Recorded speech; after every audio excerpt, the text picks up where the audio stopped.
2025년 2월 8일 주요 뉴스입니다. 첫 번째 소식입니다. 도널드 트럼프 미국 대통령은 일본 총리와의 첫 정상회담에서 북한의 김정은 위원장과 관계를 맺을 뜻을 밝혔습니다. 또한 오는 10일 다수 국가의 상호 관세를 부과할 계획을 언급하며 무역 적자 문제를 지적했습니다.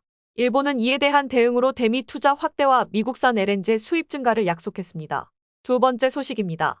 북한은 핵무기가 협상용이 아닌 실전용이라고 선언하며 비핵화 협상에 선을 그었습니다.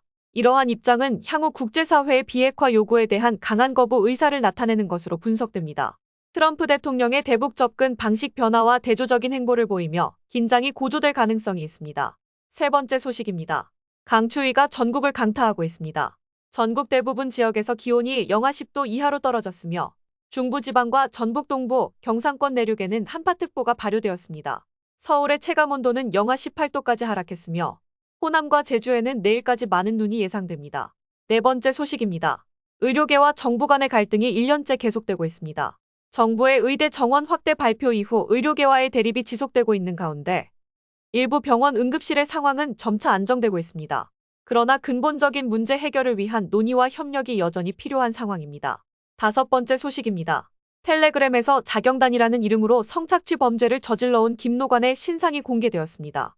김노관은 234명을 성착취한 혐의를 받고 있으며 그의 개인정보는 다음 달 10일까지 공개될 예정입니다.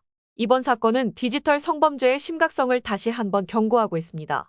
여섯 번째 소식입니다. 국내 주유소의 휘발유 가격이 17주 만에 하락세로 전환되었습니다.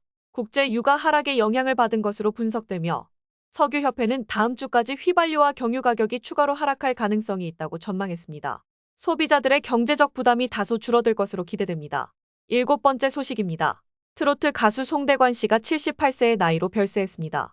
빈소에는 많은 조문객이 찾아와 애도의 뜻을 전하고 있으며 발인은 내일 오전 엄수될 예정입니다. 송대관 씨는 해뜰 날 등 희망의 노래로 많은 사랑을 받아왔으며 그의 별세는 한국 대중음악계에 큰 손실로 남을 것입니다. 여덟 번째 소식입니다. 미국과 일본이 정상회담을 통해 방위 공약을 재확인하고 북한과 중국 문제에 대한 공동 대응을 합의했습니다. 트럼프 대통령은 일본을 향해 무역 적자 문제를 강조하며 압박했으며 일본은 이에 대응하여 대미 투자 확대와 미국산 LNG 수입 증가를 약속했습니다. 아홉 번째 소식입니다. 한파특보가 발효되며 전국적인 강추위가 계속되고 있습니다. 중부 내륙과 전북 동부, 경북 북부 지역의 기온이 영하 15도에서 20도까지 내려갈 것으로 예상됩니다. 수도권과 중부 일부 지역에는 한파경보가 내려졌으며 강한 바람으로 인해 체감온도는 더욱 낮아질 전망입니다. 마지막 소식입니다. 의료계와 정부 간의 갈등이 1년째 지속되고 있습니다. 일부 병원 응급실의 상황이 점차 나아지고 있지만 의료계의 불만과 정부의 정책 추진 간 충돌은 여전히 해결되지 않은 상태입니다. 향후 의료 정책과 관련한 지속적인 대화와 협력이 요구됩니다. 이상으로 2025년 2월 8일 주요 뉴스를 전해드렸습니다. 시청해주셔서 감사합니다.